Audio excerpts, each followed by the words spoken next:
tons of career options that aren't available to me. And so these sorts of rhetorics about like people being productive or that we should just follow, like, for instance, certain forms of property rights are also violent. And so like the fact that we have to advocate for those sorts of arguments is another reason why we think debate is bad. And we'd like to take the time to answer some of your questions. I'm in a little bit of a unique situation because I'm a senior in high school and I've been invited to compete with the UCF debate team. I opted to compete with the UCF debate team because I couldn't afford high school debate.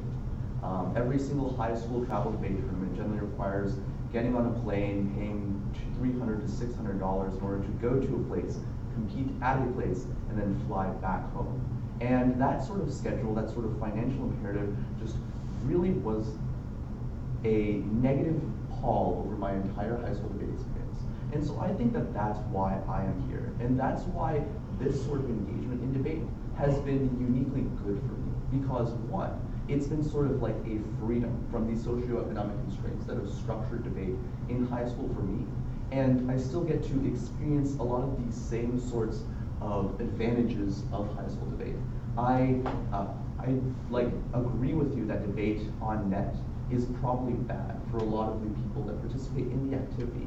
But I think that some of the ties that we make as fellow debaters are uniquely key. So I think that a lot of the conversations that Ethan and I have had about the literature that we discussed, about modern day issues, would not have been possible if I didn't join the UCF debate team.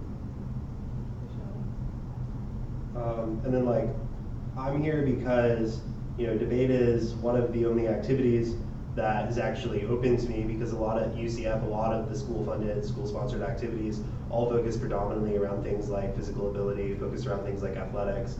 Debate is the only space that I found A, welcomed, and B, I have the ability to advocate for the things that I care about and for my experiences. And so that's why I joined the UCF team. I think that a lot of the other questions we can sort of bring together. We think that a lot of the norms in debate and a lot of the ideas of the judge as a tabula rasa are a little bit too idealized. Obviously, we are all human. We all have our intrinsic biases. We are simultaneously the oppressed and the oppressor in some sphere somewhere. And I think that it's important to recognize that in moving forward. However, we also believe that our status as fallible human beings does not preclude us from having meaningful discussions. And I think that this discussion is a good segue into how we should move forward as both humans and as debaters. And I think that when we talk in cross-sects about what the role of the debaters and the judge and the ballot should be, I think that it's really good to sort of set the ballot up as this paradigm of the endorsement of how we should move forward.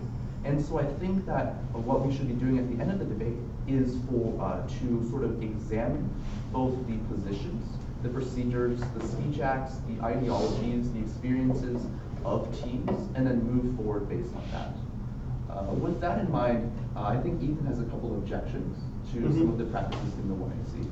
Sure. So in general, like we said, we thought that the 1AC was like pretty great because we jive with a lot of the things that you said. But like at the same time, we have a couple of critiques kind of based on the things that we've been reading about some of the same ways in which your speech act also reinforces a lot of the ways in which debate is exclusionary and negative. So the first thing we want to talk about is this use of disease as a metaphor, or the use of disease as a call to action, right? And so y'all mentioned like the title of y'all's app is Debate is Motherfucking Unhealthy Call, right? And like we get the sentiment, right? But at the same time, calling debate unhealthy or calling debate spaces unhealthy, what that does is it specifically recreates these sorts of stigmas and stigmatizations of people with disabilities or people who are unhealthy, because you are associating this negative thing. You want to point out why debate is negative, right? And so you immediately don't just say debate is bad or like debate creates these negative impacts. You immediately jump to using disease as the call sign for why debate is bad, right? You say debate is unhealthy. That's the signed statement that you make, and we think that that's inherently harmful, right? And so like, we're not gonna like specifically read the evidence, but we're referencing Scott Lunsford, and I can give you the card if you want it. But basically what Scott Lunsford's talking about is the ways in which that the metaphors of disease stigmatize disability, and that what happens is the hegemony of the language that we use oftentimes becomes hidden, right? Because we say things like, oh, this is unhealthy, or like these other types of disease metaphors. And those are just sort of part of our normal everyday discourse, right? But like debate at the same time is a discursive activity, and if we're supposed to be discourse scholars, then we should be looking into how to best improve our discourse, right? So what Lunsford says is that we need to, instead of just allowing discourse to kind of become invisible, we need to understand and articulate reasons by which that sort of discourse needs to be challenged. And so we think that's like the number one critique we would make. The second critique we would make is that we think that while a lot of the criticisms in the app are good, at the same time, we think that there is this staggering omission of an understanding of how ableism structures debate, right? And we think that there's a lot of reasons to believe that we first have to have conversations about how disability or conceptions of ability structure debate spaces, right? So like y'all mentioned spreading as an example of like exclusionary practices, but we also want to talk about the ways in which debate inherently incentivizes effectively the competition between people based on their embodied abilities, right? And the fact that if we want to have a space that is inclusive, if we want to have a space that is going to be beneficial for everyone who participates in it, then we also at the same time have to understand the ways in which debate is structured. So like we talk about spreading, I talk about the fact that, you know, sometimes I have to articulate arguments that are violent towards me, but also at the same time, we have to kind of talk about the fact that like we do need to have these foreground conversations of ability whenever we discuss this. And like, you know, I control FBF, and there's no disability, there's no ability, there's no disabled, there's no references at all to the ways in which disability is structuring, or ableism is structuring the way that debate spaces work. And so we think that that's like a really big omission as well. And lastly, we want to kind of put forward our method of how we think that debate should look, which is kind of drawing on Mitchell and Snyder's idea of non-normative positivism, which is this idea that we all have to accept that each body is equally valuable, or that each mode of living is equally valuable, right? And so, because whenever you, for instance, in y'all's video, this judge has a specific idea of the ways in which he wants other people to live, or the ways in which he wants other people to act. And what Mitchell and Snyder is saying is that whenever we create hierarchies based on embodiment or based on ways of living or ways of being, that is the root cause or kind of the underlying tactic of all forms of this kind of exclusionary violence that we've highlighted. And so we think that kind of creating this recognition of how that happens, and then also advocating for kind of an acceptance of all modes of being equivalently, is going to be like the reason that we think that is going to give us the best option for moving forward. And that's like that. Are you open to the process? Mm-hmm.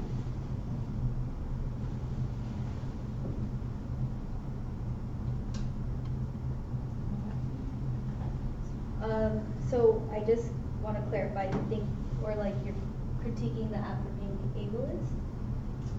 ableist? So yeah, we think that the way that the affirmative kind of talks about debate, one, omits critical discussions about disability, and two, kind of the persistent use of illness as a metaphor reinforces ableist language and discourse norms. Do you not think that debate is unhealthy though? Didn't y'all agree with us in the beginning of this? We saying agreed that debate is bad. We disagree with the use of unhealth as equivalent to bad. What's your definition of health? Sure. So we think that like it's not a question of whether or not debate causes negative health effects, right? It's a question of the ways in which, if we're going to have conversations about debate being bad, that we immediately jump to it's causing illness, right? This is what Lunsford talks about as the reason why debate is bad. Or that we immediately use the call sign of illness to structure our conversations about things, about badness and goodness. We think that being able to talk about our impacts in a vacuum is key to being able to avoid the rhetoric that we use that stigmatizes disability and illness. Stigmatizes disability and illness, Mm-hmm. or stigmatizes health? Stigmatizes disability and illness. We think that like, But I think we're not saying that debate is like is a disability to your body, or debate is that, like, did we never say that? But debate is unhealthy. Is that not a factor? I don't know. I don't. Yeah, is that not a fact that debate is unhealthy based on the visceral? What's that word you say? Visceral? Visceral. Like how our bodies respond to such, like, especially when the rounds are really, really, really bad, when it results in tears. How is that not an unhealthy practice? yeah, so like, no, like, I get that. I think kind of the main problem that we're identifying is that like, it's not a question so much of like, does debate cause negative health effects or does it not cause negative health effects, right? What Lunsford specifically talks about, I think, is this idea that whenever we first jump to questions of illness or jump to questions of health. What ends up happening is then we end up recreating the idea that negative health is the ultimate metric of badness, right? And so what Lunsford is saying specifically is that when we use health as a metric, that recreates the notion that that ill health or a lack of health fundamentally is a state of negative being. But we think that that constructs people with illnesses or people with disabilities as being like broken or less than or needing to be fixed or needing to be brought into the norm. And so that's why we think that kind of just the rhetorical and discursive choices of the app are not good. How would you want us to say that debate is not healthy in a way that would be ableist? I think that Ethan gives a pretty good formulation when he says, you can say debate is bad, and during the course of the affirmative, you can say debate has personally caused this health effect or that health effect, but what we really have a problem with is the automatic equating of this idea of unhealth with badness. Yeah, I feel you. That makes sense. But I feel like I just want to know how, if we don't call it unhealthy, that isn't just putting a Band-Aid on legitimizing the use of such is. strategies and such harmful, like. Because I feel like it's very different to say that a disabled person is unhealthy versus an activity that forces you to not sleep, eat, and talk about shit that actually harms you. I feel like it's different. It's a very different thing, but I might just not be getting it. I think that a lot of the reason why it seems so different is sort of tied up with that argument. We automatically have this connotation with the word unhealth, where it might literally just mean going away from the norm of health. But when we go, wow, you are unhealthy, it seems that there's automatically this negative connotation with the word unhealth and with the subject of that word. And so the argument here is that we don't want this negative stigma to continue to be attached to the word. And the usage of this word and the negative stigma that goes along with it in order to describe debate in a negative light is the issue. Makes sense. Makes sense. Oh, are we on the cross section right now? Yes. We're done with process? Or are we- Yeah, I mean, time's up, but that's. Okay.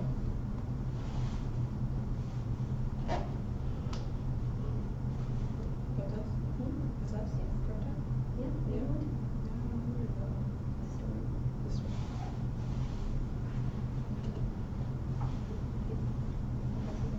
Oh, yeah.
everyone ready?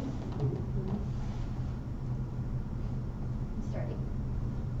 Okay. So, I get what y'all are saying. Thank you for sharing that piece, because we all need to work on our shit and like learn more about things that don't specifically involve ourselves. But we're going to share the reason why we're bringing these kinds of arguments to this tournament instead of the old kinds of things we used to do, which was like not policy, but kind of mixing personal experience and then not policy through the USFG, but policy through community to do shit. Why we changed over to doing this argument instead. Okay, so Swings was a defining tournament for me and Tristan. It was the final straw that broke our backs. For all of our backs have stories that no books have the spines to carry, says my girl Ruby Carr. We realized that if we wanted to see the change in debate that we were trying to achieve with our arguments, we need to be clear, we need to be transparent as fuck, speak of the actual truth, and tell our stories. The whole ass story, and not just pieces of it to build an argument. Acting like our whole ass experience is somehow dissectable from ourselves, and we can separate out versions of ourselves in order to perform. Fuck that. So here's the story of Swings. Round 1 resulted in a W, well-deserved only since that Jessica and I eloquently and effectively talked our shit to a judge who actually gave a shit about the arguments we were making and wasn't focused on the game-like tactics that debate sells to students to divorce us from the intensity of the issues we were trained to speak about. That W is something we could care less about in the bracket system, but more a small means of acknowledgement by someone who sees this activity as inherently racist, elitist, capitalist. The W serves as a nod to women in the room who are unafraid to call the institution and debate as an extension of said institution, and refuse to engage with the unhealthy and toxic aspects of simulation. We already deal with this bullshit outside of the intricately nuanced sexist, racist, sexist, exclusionary, ableist, etc. activity. Why would we willingly partake in such damaging norms? We did not have ableist, that was already in there. Yeah.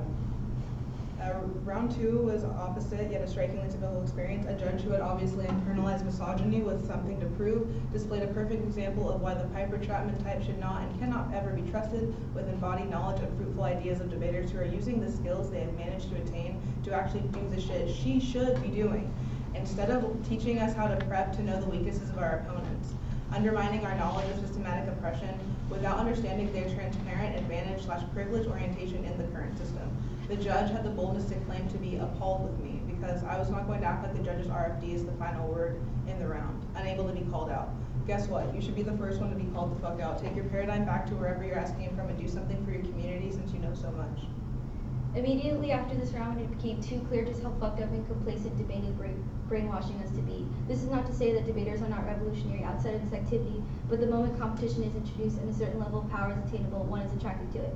It makes sense considering we are surrounded by this mentality in all facets of our society, but the extent to which certain debaters are willing to go is honestly the most unhealthy, defeating, and traumatic aspect of it all. The moment Jessica questioned a decision, she was immediately shut down, made to feel ashamed as an angry brown woman, and the judge stormed off in obvious discomfort, ego so fragile. If the two males in the room felt the decision unfair or asked for clarification, you best believe her ass would fully explain her reasoning rather than claim to be appalled and coming at us with the most passive-aggressive body language imaginable. Shit, she was one eye roll away from becoming cross-eyed. We were shook as hell. Shook as hell because I knew that I was being stereotyped as an angry ass black or brown or who knows what other kind of extra girl this is, and I knew that Dante was being stereotyped as a violent black man. I knew that even if Dante wanted to fight the guy, like how everyone was whispering about when we got out of our round, it was because debate pits people of color against each other. The same tactics used by masters that owned our ancestors. Divide and conquer was what the forefathers said, and that is what they have done in and out of debate round. As we always meet up with our teammates post-round and discuss how it went, what kind of fucked up shit happened in round, I find this to be one of the only healing aspects of debate. How fucked up is that? We subject ourselves to 2 hours of criticism and then find comfort in sharing experiences with our teammates. What community is debate made for? What community is debate building? And right in the middle of Dante and Dennis's moments of confidence, our white male forensics director comes to do some sort of damage control in the situation. Quote, we need to talk ASAP, taking Dante away. This is also a moment I realized that in this activity, white saviors are an unavoidable aspect of such an unhealthy activity. This mirrors the atrocities we face that's non-unique. This makes me question, do we have agency? Do we have voice? As Dante leaves, Dennis tells us that debate is the only thing keeping him from taking his own life. And that jogged it all back. Everything that I had been pretending didn't happen came back to me right between my lower eyelashes and eyeball. Tears were coming, but we had to go on to round 3. We just had to sit and strategize how to perform our argument. It was obviously more important to debate than for me to reflect on Maya Thompson's suicide that had just happened 3 weeks prior. It was time to debate. I thought I would be okay. I thought maybe this distraction would be enough. Me and Tristan can get through this. Round 3. The affirmative is explained to us before round as a mothering app, which advocates for the nurturing aspect of mothering as a catalyst for health more than just the physical body. Jessica and I both look at each other with that look we know too damn well. We don't want to fucking go against something like this, especially when it's against POC. Where's solidarity? Sitting outside of the classroom before the round starts, I feel the energy start to drain from mine and Jessica's body. We were having a visceral reaction to the idea of having to defend a position or even try to find nuances in their argument just for the sake of debate. In round, I keep looking at Jessica because I know this is not going to be like other rounds. I hear their coach mutter to our opponents, "That's all you have to do to win." I've seen them debate before. I could feel tears again. Why did I want to argue or prove my point to people who go through the same shit Maya went through, who feel the same pain they themselves may have contemplated their own life? I didn't have the energy, but it was showtime. The one I see was given. They were talking about mothering and how important mothers and females are to the society and how we must put more importance on that. It was like the universe was screaming at me.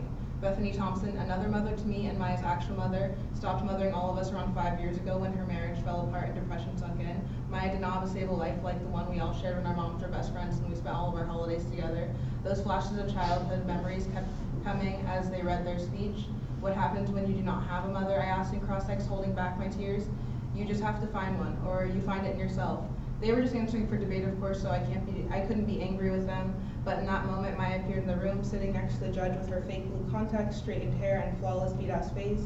She stared at me, telling me what I already knew.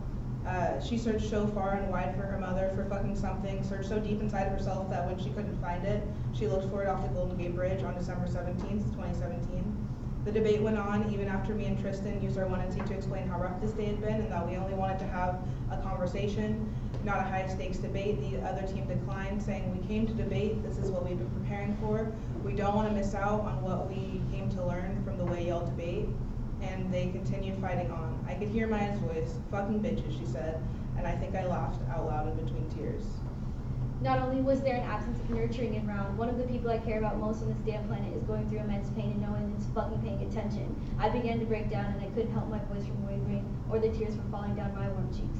I remember apologizing to the other team and saying we would not be able to give them the debate they wanted. We walked out for fresh air and knew that we could not finish this day of swings. They insisted on staying to debate because they came to debate, but that was probably one of the most unhealthy things that they could have done.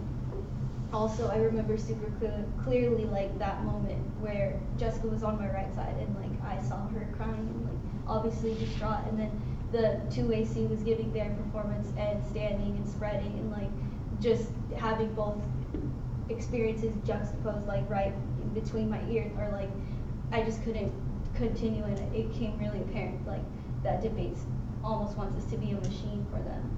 And as much as like we try to like say what we want to say, we also don't really acknowledge that what we're saying has real impact on the people that are inhabiting the space. And I wish that I was not so emotional so that I could have expressed to the team and the judge why it was all so hard, that my friend, one of the only other few black people in my suburban-ass town, and that grew to become my sister, that I literally grew up with, had just committed suicide. And even deeper, I feared for their lives too. Everyone in the room. I feared for Dante, I feared for Dennis, for Tristan, for my opponents, and for the judge, because we never talk about this shit. And for me, I'm like extremely privileged in the sense that I have not really contemplated taking my own life, but that's no reason not to think about that for all the people that are in my life and my community and the people that I love. And what also kept getting to me too is it wasn't a coincidence that Maya did what she did, and it kept like going over and over again with me when I was in the debate space, because I was thinking about all the things we always debate about in regards to death. And they killed our ancestors with slavery and lynching. They kill us with guns when the cops murder our brothers and sisters. They kill us with gangs they have created in hoods that they have built. They kill us with food deserts when no one can get a healthy meal, and they kill us with diseases when they poison our bodies in neighborhoods. They kill us with suicide when they force us to hate ourselves and each other. And that's just the different arguments that me and Tristan have kind of ran throughout all the years in debate, but we never actually have said those things. We all feed around the bush with our fucking arguments, and in that moment, all that became so like apparent to me. Cause like we'll have those conversations, but like when do you ever really have those conversations with opponents or like even with the judge in such real terms?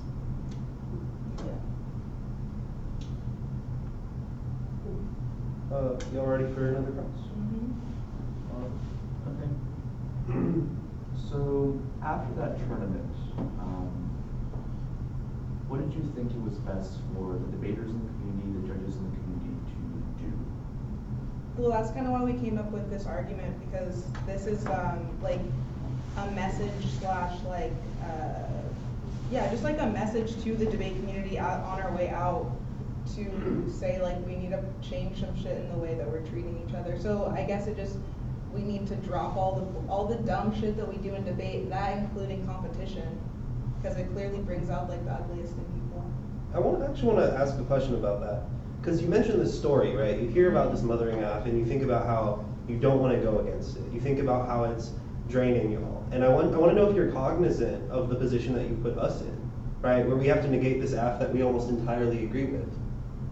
No, I understand, and that's also why when we bring this, we also are opening it up to the judge and to y'all to not look at this as a debate round and look at this as a conversation instead, where it's not debate forcing you to be the neg and be like, nah, your shit's wrong, our shit's better. It's not, and y'all haven't even done that so far, y'all. Like, this is a complete way to respond. I guess what I'm just wondering though, because like, so for me, like, I get that, I do, and I like y'all's method, but I think the problem is that like, at the same time, I know that like, because whenever we were getting coached before this round and we thought like, hey, maybe we should just engage in the conversation, our coach said probably not, because it's probably not the most efficient way to get the ballot. And we decided to engage in this conversation anyway, because that's just what we wanted to do, right? Especially because this is the last time I'm ever going to be debating with Daniel, and I'm still really sad about that, right? Well, next round will be, but this is round 7, right? So close enough. And so I just decided I wanted to do it this way because this is what I like and this is what I want to do. But I'm wondering, like, you know, whenever I get out of here and like I have to explain like what the story of the ballot is, and I have to go through the rest of debate, and I have to be doing this because it's like, this is probably the only thing I can do to like put on my resume to get into law school, because all the other activities that I could do aren't open to me, like, and I have to win rounds in order to do that. Like, what am I supposed to do? I mean, I don't know your identity or whatever, but like as a pale ass person in this world, like, and speaking for myself as well, like, we do have the power to squeeze ourselves into little spaces and exploit the bullshit that's going on. So like, maybe for y'all, what we came here to do in this debate is take this with you, and in future rounds, don't spread. Call your friends out for spreading, call your teammates out for spreading. And I'm just using spreading as one example, but we're talking about all the things that we kind of talked about in this argument. For other teams, it's not always the same. For other teams of color, that might not be what the round is about. Maybe the round is completely all about healing, and the other team's just talking the whole time. That's happened in our first one. Maybe it's a dialogue between us and the other team about like what we're doing wrong, like how y'all brought up the ableist argument, which I really appreciate. But at the end of the day, we're asking you to start advocating for the stuff that you truly believe in. And you're kind of already doing that by being so bomb and doing this conversation with us. Like, that's, yeah. Okay. That's the time for the process. So, well, prep.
Cool.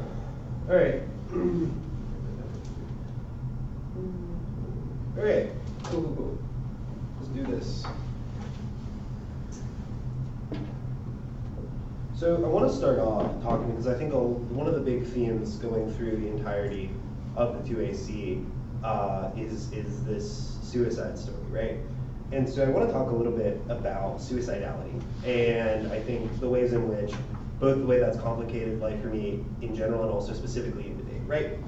Because, so I'll share a little bit more of a story. So as I mentioned in the 1NC, right, like in addition to auditory processing disorder, I was also born with a congenital neuromuscular disorder.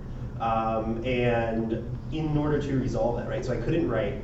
I had very limited fine motor skills. My dexterity was extremely limited. And so in order to deal with that, my mother actually signed me up for physical therapy, right? And the first session was one of the most incredibly and horrifyingly painful things that I've ever had to do in my entire life.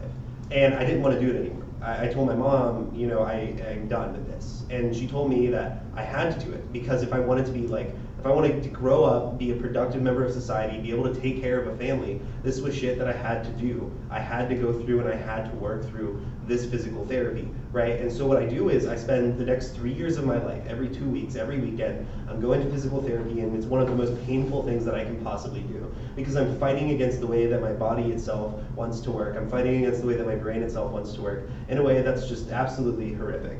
And after that, pretty shortly after I finished, like the doctors told me like, yeah, like you're pretty fixed, right? Now I can write, I have a lot more fine motor skills. I mean, there's still a lot of stuff that I can't do, right? Like most sports I can't play, I can't do some of that stuff, but like a lot of like the sort of like so-called basic functions, right? Those are things that I can do. And that is, and they told me like, yeah, you're fixed, right? Like that's what being healthy is. That's what being healthy is to you, or should be to you. But guess what? 6 months later, I'm diagnosed with PTSD. 6 months later, I'm having recurring nightmares. Now I have to spend a pretty silly amount of money on antidepressants and on PTSD meds. I have to go to therapy every week. Not just because of that, but like some other stuff. But in large part, it comes back to that story. And big part of the reason for that happening is it's about our conceptions of what health is like, right? And it's our conceptions of normativity and what we should or should not do. And so I want to mention this specifically because I think it's an example of how we can apply non-normative positivism both to life but also to debate spaces, right? Because I want to think about for a second the other types of things that we do. So whenever like we're writing down people's speeches, we're literally writing it down, right? So what would have happened if I hadn't done that 3 years of incredibly painful physical therapy that in my opinion I shouldn't have had to do because I didn't want to do it, right? Debate would have been entirely inaccessible to me because like the flow is where shit happens in debate, right? Everything happens on the flow, and that means that it's like stuff that I have to write, it's stuff that I have to do, and it's fine motor skills are absolutely necessary for participation in debate. And so the way in which I want to talk about non-normative positivism is I want to talk about it as an application to the ways in which we can actually express or allow to be expressed all forms of embodiment in debate spaces. And I think that this kind of mode of engagement that we're doing is like really cool because it kind of gives like a path forward, you're right, to doing that. It gives a path forward to having that happen and how that kind of thing can be refined slowly through these sorts of deliberations and these sorts of dialogues that we're able to open up. At the same time, I do want to revisit this question, right, that we bring up in the 1NC because I'll be honest with y'all, like I'm still, like I mentioned before, like because of the way that like my life is going and the reason I'm doing debate, like I'm probably still going to be trying to get the ballot at the end of this round, right? And so I want to talk a little bit more about like some legit reasons why we think the 1AC is like somewhat exclusionary. Because we think that the way that the 1AC frames the question of unhealthiness is it doesn't say, so here, and I love the way that y'all do it later, right, in the 2AC, where y'all say, these were the health impacts that occurred to us personally that we did not like as a result of debate, right? That's great. The thing that we have a problem with is the normative declaration that debate is unhealthy, right? And that kind of normative association between unhealthiness and badness. Because what's implied in the statement, debate is motherfucking unhealthy, y'all, is there's a value judgment implied in that statement, right? So when you say that, it's supposed to be interpreted like debate is motherfucking bad, y'all, right? Like it's not a neutral statement that is just a statement of fact that debate is unhealthy. It's a statement that debate is unhealthy and therefore bad. right? And it's that intrinsic value judgment that applies to our conceptions of health, or our conceptions of what we think. And like even some of the things that y'all say or y'all mention are not universally going to be what people want their health to look like. You know, I've got friends who, if somebody told them the fact that you don't sleep is unhealthy, that's bad, you should get more sleep, that wouldn't like be true to their lived experience, right? Because there are people who like think that like the least that they can, like the less that they sleep, the better. Or some folks that, you know, have chronic insomnia. Some folks are people who can't sleep. And so these are things that I'm mentioning specifically because I think that the ways in which we associate kind of that value judgment immediately to just the concept of unhealthiness or the concept of illness is itself stigmatizing, right? And that's what the Lunsford evidence that we read in that we reference in the 1NC kind of indicates. And so that's why I think that we kind of have some issues with the way this is discursively framed. And so kind of going back to the notion of like non-normative positivism and ultimately why, like how we think that the ballot should be framed in this debate is we think that, like as Daniel said, the ballot should be endorsing the best way for us to move forward. And so we put forward this notion of non-normative positivism, which is this belief that like all people should have equivalent value, that all forms of embodiment should have equivalent value. And like we're not gonna be here and like pretend like we're perfect, right? Like y'all, you mentioned like I'm a pale ass person, right? Like I fuck up a lot, you know, and that's like just how it is. And we're not trying to say that like non-normative positivism is something you can just like wake up and do. What we're saying is that that's like what our community should strive for, right? And that should be like our path, what we endorse as the path to move forward. And so we think that like, because non-normative positivism is kind of able to resolve or provide a framework for and a path for resolving the reasons why debate can be bad or debate can cause impacts to people that they would think of as negative, that we think that non-normative positivism is able to resolve those impacts, and that non-normative positivism additionally is able to resolve some of the discursive impacts and some of the structural impacts that we identify as the 1AC. We think that that's a reason that this is the best method. I know that Daniel had a story that he wanted to share as well. Right. I think that debate as a location for discussion is not intrinsically damned, but rather I think there are meaningful ways that we can move forward and create the sort of changes that we want to see. A really good example of how we've been transforming our both lived experiences through this like lens of non-normative positivism is the Taoist position that we've been reading on the affirmative and the negative, in which you talk about a lot the relationality between like the self and nature. And as a practicing like Zen Buddhist, I really appreciated how we can bring these elements from our own life, develop them in debates that hopefully don't become violent spaces, but rather spaces for pedagogy and exploration. And I think that that means that in every single productive round that we've had, there was always the same underlying feature in which our opponents were not afraid to engage in the material. They didn't just stand up and read their generic tea shell, or they didn't stand up and read their takeouts cut from some back file, rather, but they critically engaged us in cross-examination. They looked at the ways in which we presented our arguments, and they had meaningful discussions on how we move forward. And I think that's uniquely key because those debaters were sort of practicing the same sort of non-normative positivism that we say is a really good model for how we move forward. That's the same sort of model that we try to take to this debate round, where we say that everyone's lived experiences are intrinsically valuable, and there's no way to weigh between values. We believe that all ways of being are elements of value and are inherently positive. And I think that that solves back for a lot of the considerations that we bring up for the affirmative, in which we say that when we interrogate some of the latent biases, that they occur in messages like these. That necessarily means that we have to challenge our negativity. And that means that by embracing this ideology of like non-normative positivism, we can really create a better path for moving forward.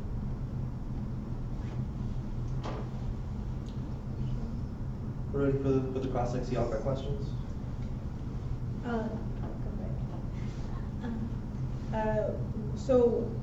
What is non-normative positivism, or like how is it kind of what we're saying, or is it like a different theory? Sure. So non-normative positivism is kind of what we highlight in the 1NC that's brought up by Mitchell and Snyder, is that non-normative positivism basically says right now what we have is normative negativity, right? Where we relate different bodies and different abilities to each other in sort of like this hierarchy of like this is good and this is bad, and we create norms of what should happen, right? So a norm of what a healthy person does, what a good person does, you know, and that those norms are inevitably going to create negativity when people you quote unquote violate them, right? And so what non-normative positivism does is it tries to understand the fact that each individual person has their own set of choices to make, and that there shouldn't be a norm that we hold people to, right? So we shouldn't hold people to a norm of like what type of therapy they should do, what kind of medical intervention they should get, how often they should sleep, right? All of these types of things are individual choices based on what a person believes that they should have. Because whenever we create societal norms or even just communitarian norms, like within debate spaces, for instance, what we do is we inevitably kind of create this paternalistic relationship where we say, we know what y'all should do, we know what's best for you, and so if you don't do that, then you're doing something bad or something that's fucking up. How do we trust non-normative positivism? How do we trust it? Yeah. What do you mean by trust it? Also, how should we what are the reasons for us to trust you as a team to like pave the way of non-normative positivism? Sure. So I think as individual actors, the best that we can do is give you our subjective experiences. I think that that's what we try to do when we highlight instances in which we've applied non-normative positivism in our own lives. And for us, they've turned out to be largely better than the status quo of normative negativity. And so obviously, we can't ever say, hey, we know that this will work in all cases everywhere, but we think that it's a really good way to move forward, and that it's the way that we've been trying to move forward. Right, and I think also what we're trying to articulate is that you probably shouldn't trust us 100% of the time, because I'm telling you, we're not perfect, right? What we're saying is not that we are the actors individually who are going to fix debate, because that's fucked up for us to say as individuals. What we can say is that kind of as a theorization, what non-normative positivism does is it kind of helps illuminate the path for us to understand how the debate community should change, or what our goal should be, right? And so it's not a question of being there; it's a question of getting there, if that makes sense.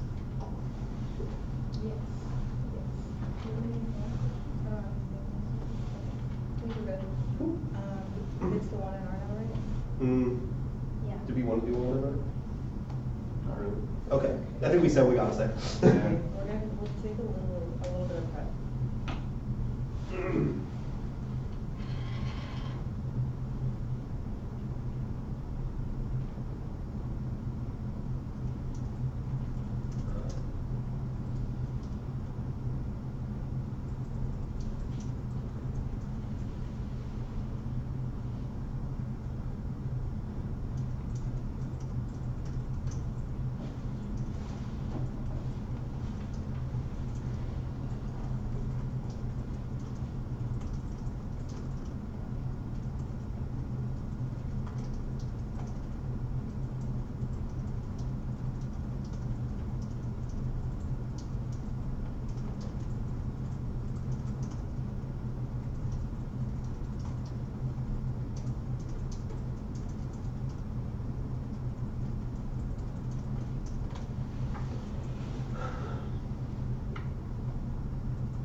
Mhm. Yep.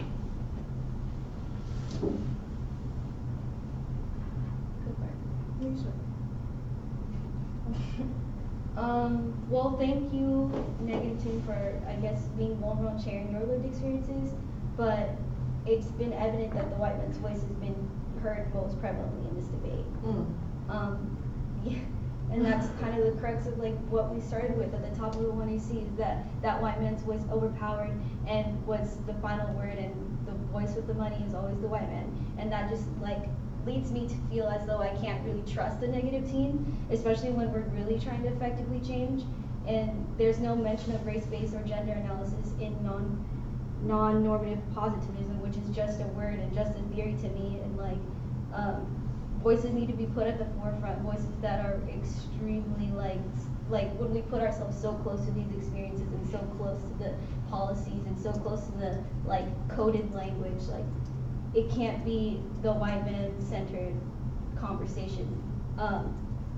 Also, I just felt like some type of way stepping into this room because I just was outside smoking a cigarette and I like heard you guys prepping for me, like, you know, it just felt so normal debate, even though this isn't a normal debate, you know, and that in and of itself proves.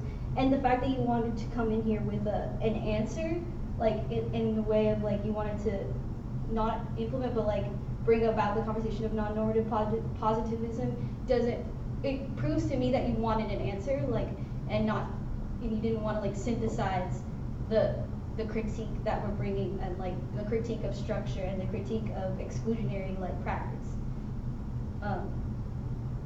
Like, yeah.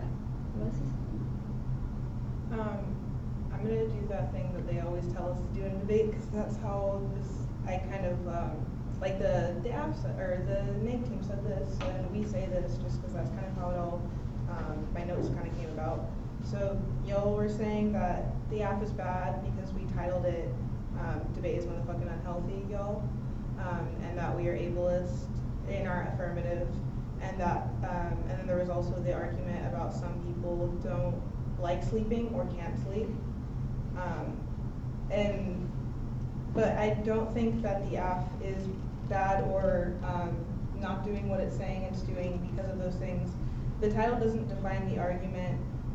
We shared our Google Docs too that like we're still working on. Our argument obviously isn't ever going to be perfect, and I appreciate y'all for letting us know about all of this and educating us on ableism. But that was only done because we set the precedent of this debate to be this way, to be actually a conversation and not competitive and heated and nasty, not normative. And we do address ableism in our story. So like we understand that ableism is an issue and we want to advocate for it, but as people who, I mean, at least with each other, have never expressed that either of us have any disabilities, it's not something that we obviously know too much about. But again, we were able to learn about it from folks that actually experience the shit that goes down. And that's exactly why we brought this argument to this tournament, because debate could be like this every time where we're actually learning. Like, I don't feel some type of way at all about how like you explained ableism, but normally when somebody tells me something about something they experience that I don't, I'm like, the fuck, what are you guys talking about? Why are you screaming at me? Why is this all competitive now? And you don't learn the same way that I've like learned now. So, and we're in that way we're already engaging in the non-normative positivism, and also we talk about not like critiquing the norms of debate.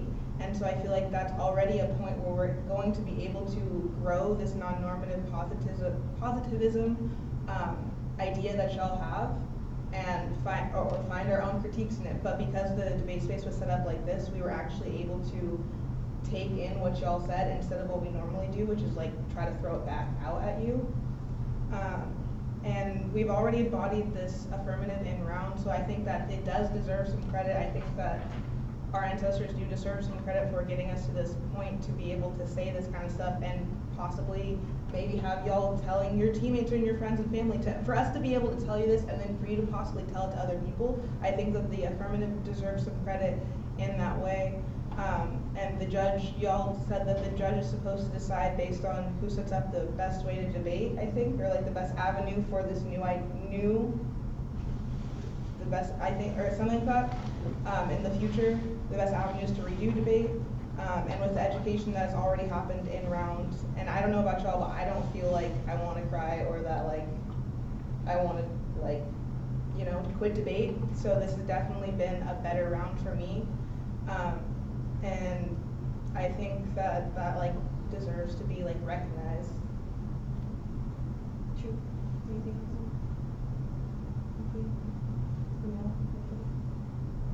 Okay. If y'all are done, I think we're ready to take a break.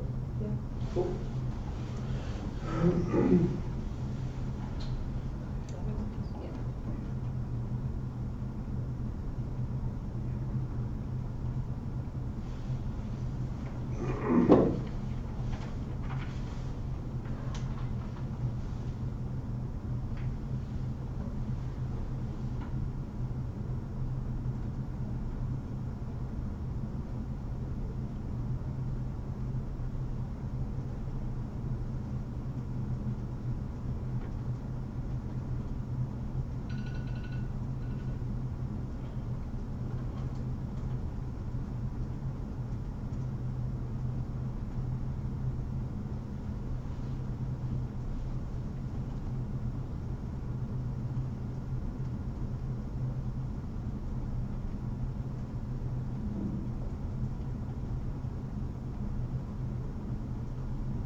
Oh yeah.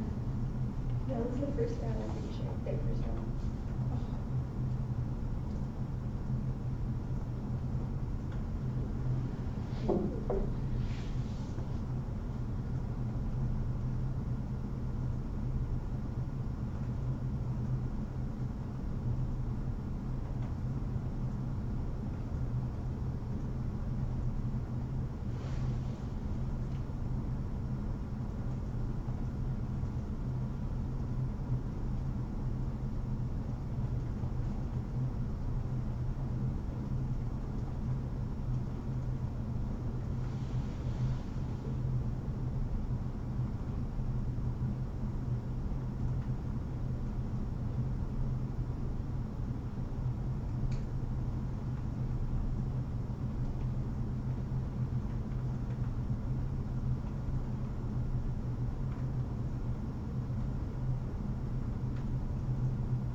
So I think that there's going to be a couple important considerations that we want to put on the table.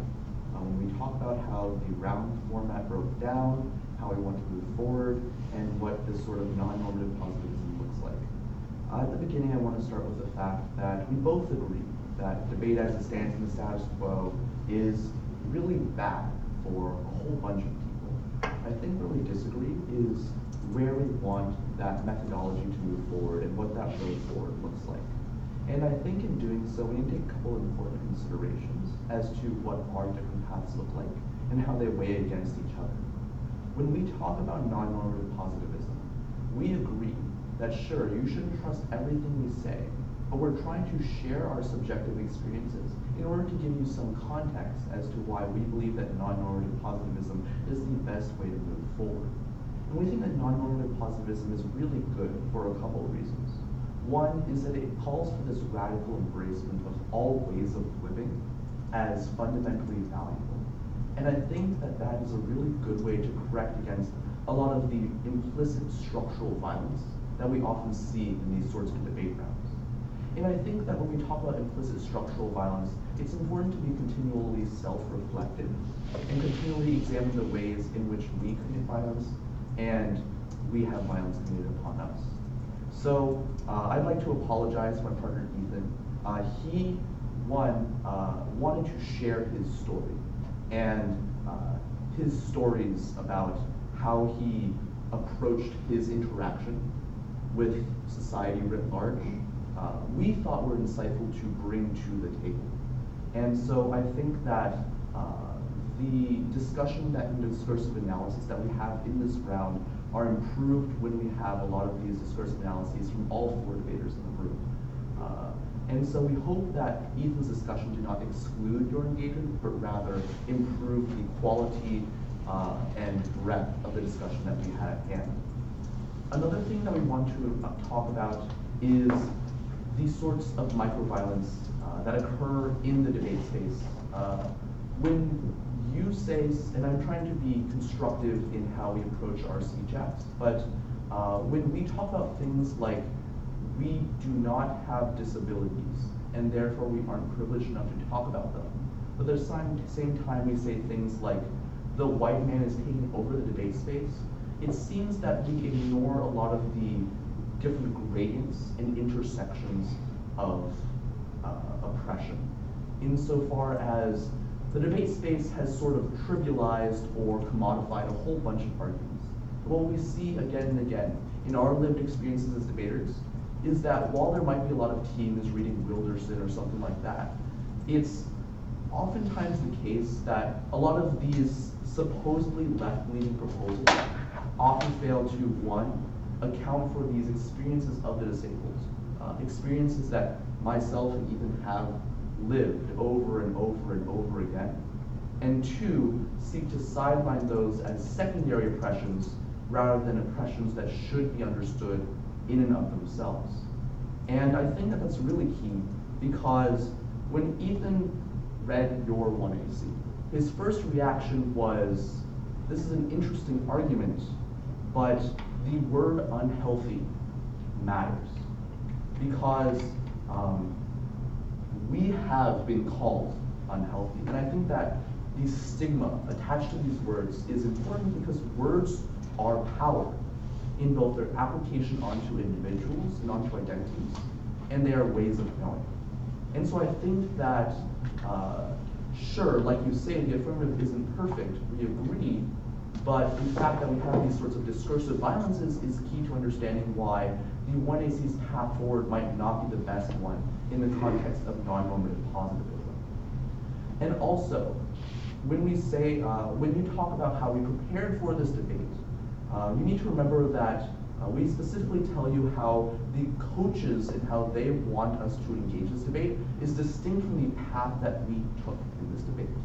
And I think that speaks to our application of non-normative positivism, where rather than reading something that doesn't engage, that doesn't understand the sort of critical analysis that you are doing, we chose to have the discussion, to present our own lived experiences, and offer our own considerations of what the path forward should be. And I think that's really important because in being true to ourselves, we too are doing something of value, or at least we hope so.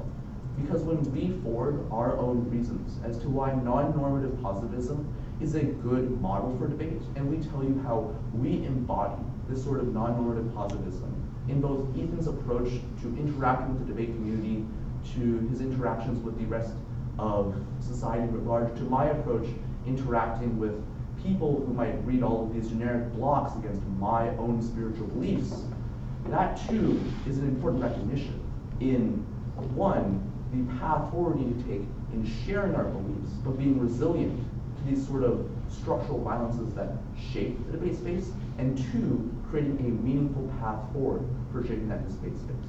So at the end of the day, the negative team believes that non-normative positivism is in fact the best model to go forward to debate, in that the affirmative has a couple issues with how we conceptualize the violences that occur in their methodology.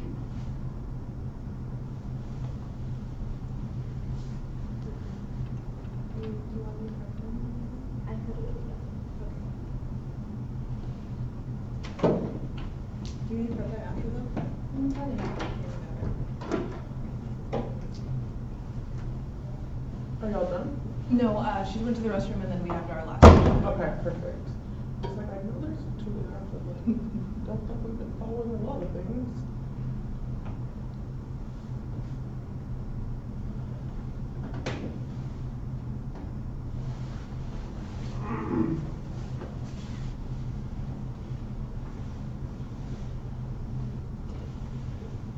The energy in here is so calm and it's so beautiful outside. It's so nice. It's so. Oh yeah, I love Washington. I've never I've only been to the West Coast like one other time before, and it's just like so gorgeous. Because last time we were in San Francisco, and it was like but then we went out into like the mountains. It was great. Yeah. Right, and we're from Florida, so having any sort of elevation or any sort of like cold is pretty, Literally, wild, right? there are parts of our school that are below sea level. Oh my gosh, that's so weird. Yeah. That's super weird. It's so Orlando's like so flat. It's absurd. I've never been to Florida. It's interesting. Yeah, Orlando's a pretty neat city because all of the famous theme parks and such are nearby. All of the events and celebrations we hold are just at Universal or Disney or something Oh my like that. gosh. So, Are y'all from there originally or no? Yeah. Oh, for sure. Yeah, like when we were talking about like the Central Florida Debate Initiative, that's basically like the Orlando UDL. Right. Oh, okay, yeah. for sure. That's cool. Do y'all coach for them now, or? Yeah, we do. Yeah. Yeah. Yeah, children. Well, he's in are high great. school, so he's not allowed to, but Oh. I do. It's really insane how much like students will like bring you back into debate.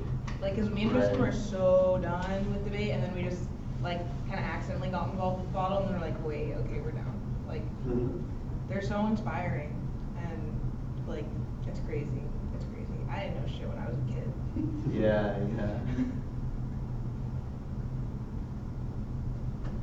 Yeah, I think it's really cool because, in high school we have to like train the novices each year. Mhm. And so it's just sort of seeing them coming in as like freshmen.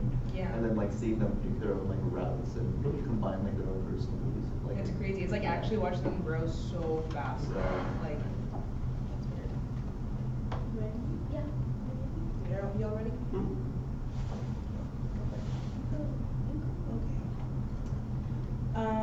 Okay, so just to like sum up some things that are going. This is the last speech, right? Okay. Just to sum up some things that have gone on in the debate. We have embodied the affirmative pretty much, or at least embodied the affirmative to like as far as me and Tristan had imagined it for like this tournament, in the sense that like we were able to have a discussion where we were able to get critiqued on some things that we don't know all that much about. And be able to share stories we were comfortable giving. Y'all were able to share stories y'all were comfortable giving. I think Tristan just said, made it clear about always hearing the white man's voice, just because it's something that has to be said. Like, in the same way that, like, a while back I was saying, like, you're pale as person, so am I. Like, I need to blank, you know? It's just something we all have to check ourselves with. Like, any privilege we do have, or being an American citizen, or what have you not. It's just like important to do it, and that's why Tristan brought it up. I really appreciated y'all's stories though. I think that they were important to bring into the round and just like into our lives as people who like know you now. So I think that, go ahead, Tristan, I lost my spot. Well, problems that I have, and the reason why I really don't think that non-normative policy in the way that the negative is going to actually be effective is the fact that there's really no analysis or like acknowledgement of Fatima and Yancey's narrative, and that they were being yelled at by a middle-aged white man who gave no, or like eliminated the value in their embodied narrative and like embodied knowledge of structural racism and violence. And I feel like that goes like you don't really talk about it. And I feel like that was what we wanted to talk about, as well as like how exclusionary what we're doing right now is, and how we all need to learn to grow. How like there is always going to be stuff that we need to work on. And I appreciated like both of y'all's narratives, and I appreciated how this debate wasn't like tense. You know, it wasn't like going back and forth how we normally debate. But at the same time, I feel like if you leave out history and you leave out like, it only perpetuates exclusionary ideologies if we don't talk about empathy. Yeah, and I think that ignoring the intersections, like y'all said, in debate is like one of the biggest problems as well. And like I didn't hear a lot from y'all about specifically people of color with disabilities, and like that was like one of the first things I looked up, because I was of ableism, like Googling it, like ableism, just because I don't know really anything about it, and I wanted like a better definition. And the first thing that came up was an article called Racism and Ableism, and a lot of it talks about the ways in which like non-white bodies are either don't have access to one, understanding ableism, or not understanding, but like just like being like, what's the word I'm looking for? Like the fact that like parents like lots of parents of color always tell their kids like, oh, like you're fine, like you don't, nothing's going on, you just need to like power through whatever it is you're going through. So just like that idea I think is really important to talk about if we're talking about ableism or disabilities, the different levels of access that people have to that. And again, I like the app has been embodied in this space, so I think that like speaks some volumes here. And I think that me and Tristan are talking about a form of non-normative what is it again?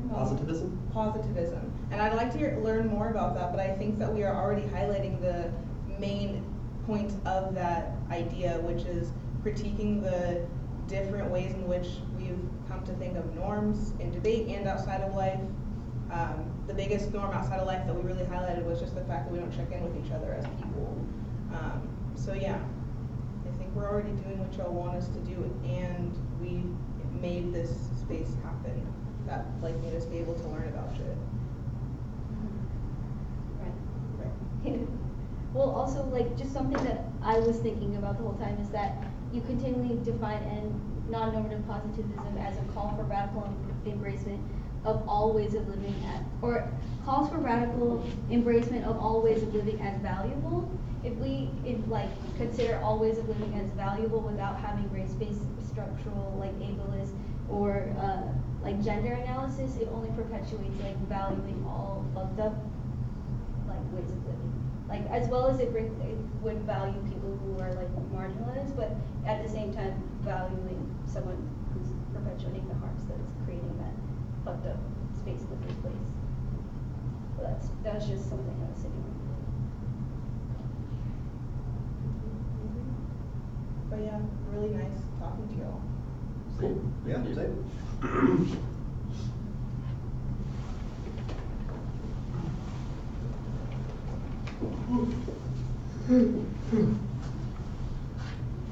That was so low energy and like different. That was exactly what I needed after lunch though.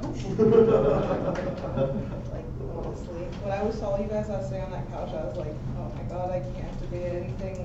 This is the team I'm debating next. Like, hello, I can't do anything, but here's my permit. Like, I was like, they're gonna think that I'm so weird. I like yelled at you guys from across the room. Ah, no, it's cool. Like, Yeah, honestly, it's fine. We all ate a lot at lunch anyway. Yeah, It's I was, fine. I was, I was down on that couch.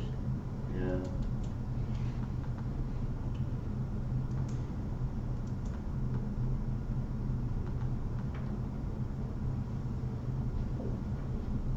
Are you preparing for next month now?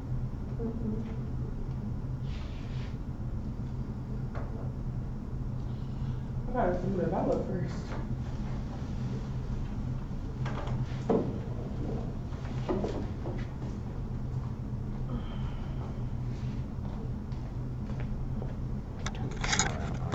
I think I'm gonna look first. Do you wanna vote? Were you even paying attention? You wanna vote for it?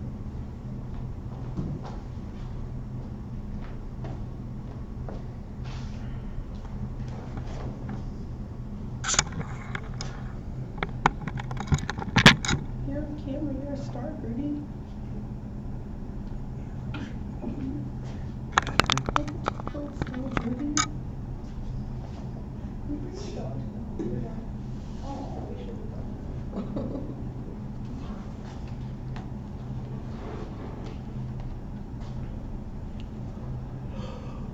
Oh my god.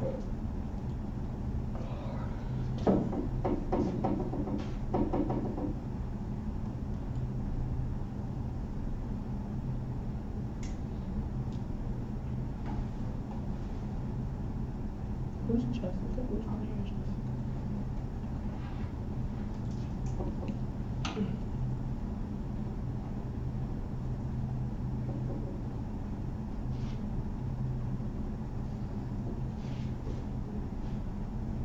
Which one of you are Ethan? I mean, I feel like I've met you before. maybe could have. I don't remember, but like I met a lot of people.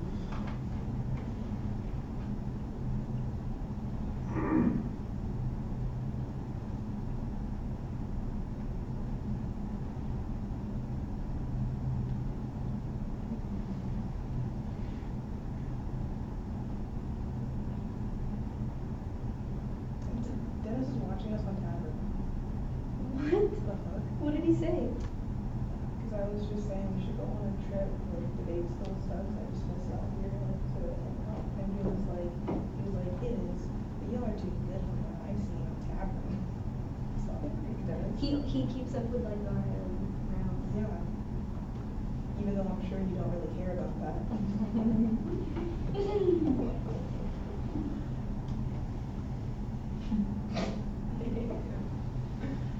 I appreciate him so much. But I also like Dennis. It's precious that he's like still giving our notifications there.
Okay.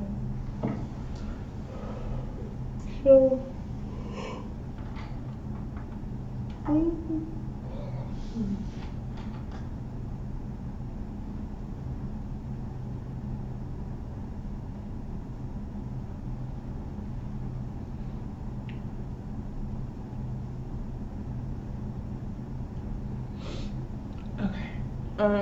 So I thought this was a very interesting round. And I really enjoyed being a part of, you know, the conversations that were going on, just like being able to be here. I always feel weird, like as a judge, because you know this is my first year judging. Whether or not I should like fully participate in that conversation, is that bias as a judge? Is that, you know, what are the lines and the boundaries, or do the lines and boundaries, should they matter when we're having conversations about real world situations, and what does that mean for me as an adjudicator and etc. Because primarily my career was based off of doing pretty much what y'all did, which was saying that I want to debate a particular way and kind of investigating what I thought was wrong and right about this space, and kind of becoming an advocate for my students as well, coaching, now becoming the executive director of the Women's Debate Institute, kind of forefronting my politics towards those organizations that I actually feel like can mobilize change inside of this space, while also seeing the value that, you know, the space does have. And I think that, I voted F. I think that a thing that I kind of want to tell everybody is that debate will never love you as much as you love debate. And that's really, I'm trying not to cry. That's really not hurtful, and it hurts when I think about all the like energy and time and sweat and, you know, all these things that we have invested in this space, and that investment never returns in hand. Even when you win everything possible there is to win, it still finds a way, inevitably, as a woman of color, to slap you in the face, because, you know, you win it all, and then they contact your university, and they, you know, they have crossx.com where they have all these forums, and, you know, you get critiqued and critiqued afterwards and afterwards. So I ended up voting affirmative because I do believe that this space is particularly violent, and particularly to women of color. I also believe that this space is inherently dangerous to students of color, in particular, that are in high school. The level of danger that high school students face inside of this space, to me, my students of color, is much more violent than what happens on the college circuit. Those children are left with adults who, depending on their political decisions and affiliations, can do whatever and say whatever they want to them. And a lot of the time, those students aren't really, they don't have advocates or somebody that will speak out for them because they're simply justified and clarified as children. So I really appreciate your affirmative kind of giving that segue and that gateway between high school and college, because a lot of those high school kids watch college YouTube videos and kind of get a lot of their things from college wikis, and, you know, kind of inspired to be like those college debaters.